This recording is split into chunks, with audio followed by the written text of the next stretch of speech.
Welcome to the redtag.ca area report. Guy who had some big games in the playoffs himself, Marshall Ferguson. So, Marsh, I love talking to you specifically about the most important position in sports, the quarterback position, because I look at the position via the lens of narratives. You look at the position via the lens of numbers. So let's go through it. And the narratives for me, when we look at the East, it's a rematch, but very different. When you look at the matchup between what we believe is going to be Bo Levi Mitchell starting for Hamilton and certainly Cody Fajardo starting for Montreal, what jumps out to you?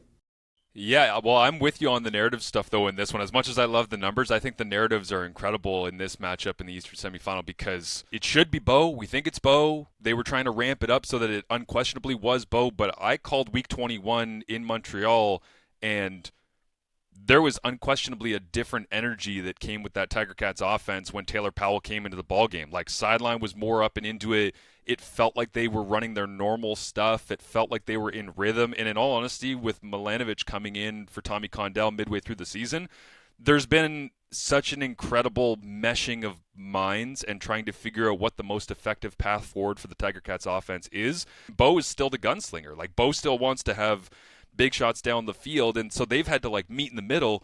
And then you've got this crazy third element of it, which is Matthew Schultz has played at a pretty high level when he's gotten an opportunity this year, but he wasn't even dressed in Week 21. Was that because they're not planning to use him in the playoff game because they're going to go Bo with Powell and Kyle Loxley holding down the third spot because of the short yardage package?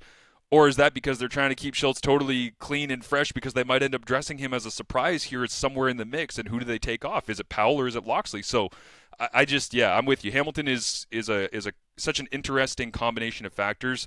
And for Montreal, Cody this year statistically has been disappointing, but I don't think that statistics tell the story of what Montreal's offense has been and has been going through. Like, they basically had Davis Alexander as the only quarterback holdover from last year.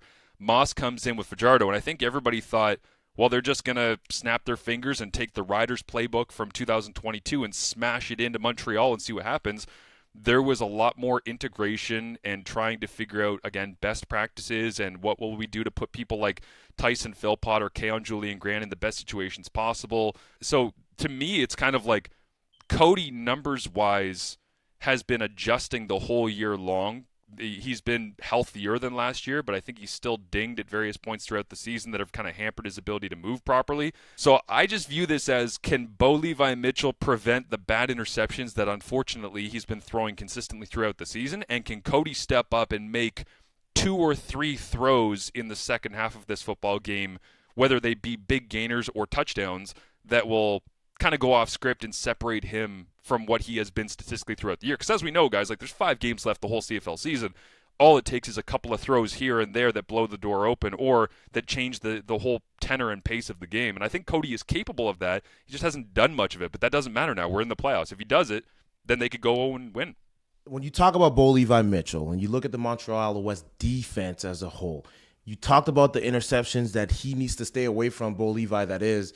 What is it that the Montreal West defense does really well that is going to force those turnovers? I mean, we know Noel Thorpe likes to throw some exotic blitzes at offenses and whatnot, but should he stay back and just wait for those interceptions to come, or should he put the pressure on him? That's a great question, because I'm with you, man. Like, I think they could create an interesting mind game if Noel Thorpe went off of his 21 weeks / career long of being known for pressure, sending pressure, forcing the ball out of your hand. Because the thing about Bo that is the advantage in this going up against Noel is, A, he's seen Noel a whole bunch throughout his career and his defenses, but he's also seen every type of pressure imaginable. Like, you know this. He identifies it and he gets the ball out quickly.